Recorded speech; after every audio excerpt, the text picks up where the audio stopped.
तुझ्या सावलीत जावो जन्म स्वामीराया, जन्म स्वामीराया। 7 सप्टेंबर 2024 रोजी गणेशाची स्थापना होणार आहे। याचा आनंद उत्साह सगळीकडे पाहायला मिळतोय। गणेशोत्सवादरम्यान गणेशोत्सव घरात काही शुभ गोष्टी आणल्याने देवाचा आशीर्वाद मिळतो। गणपतीला अनेक गोष्टी आवडतात, त्यामुळे गणेशोत्सवाच्या काळात काही वस्तूंची खरेदी करणं अत्यंत शुभ मानलं जातं। गणेशोत्सवादरम्यान या वस्तू घरी आणल्याने कधीही पैशांची कमतरता भासत नाही आणि बाप्पाही प्रसन्न होऊन आशीर्वाद देतात, असा समज आहे। या गोष्टी नेमक्या कोणत्या ते जाणून घेऊयात। 1. एकमुखी नारळ। असं म्हणतात की गणेशोत्सवादरम्यान घरी एकमुखी नारळ आणावा, हे अत्यंत शुभ मानलं जातं। पूजेमध्ये एकमुखी नारळ तुम्ही अर्पण करू शकता आणि नंतर पूजास्थानी किंवा तिजोरीत ठेवा। असं म्हणतात की नारळात धन आकर्षित करण्याची अद्भुत शक्ती आहे। 2.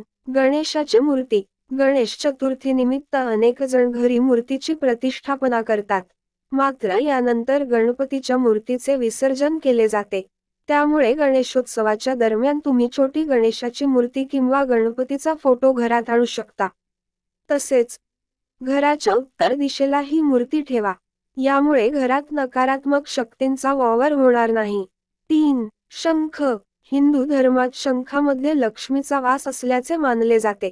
गणेशोत्सवाच्या विशेष प्रसंगी शंख घरी आणल्याने आर्थिक प्रगती होते आणि वास्तुदोषही दूर होतात।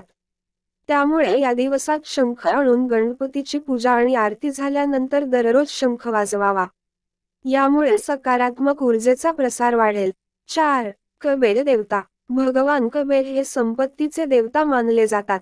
कुबेर देवाची मूर्ती घरात ठेवल्याने गणेश आणि देवी लक्ष्मी दोघेही प्रसन्न होतात आणि घरातील दारिद्र्यही दूर होते। 5. बासरी। घरात बासरी ठेवणे खूप शुभ मानले जाते। तुम्ही चांदीची बासरी देखील ठेवू शकता, यामुळे देवी लक्ष्मी खूप प्रसन्न होते। त्यामुळे गणेशोत्सवाच्या या शुभ मुहूर्तावर बासरीची खरेदी नक्की करा। गणेश ही विद्येची देवता, संकटांचं निवारण करणारी देवता म्हणून प्रसिद्ध आहे।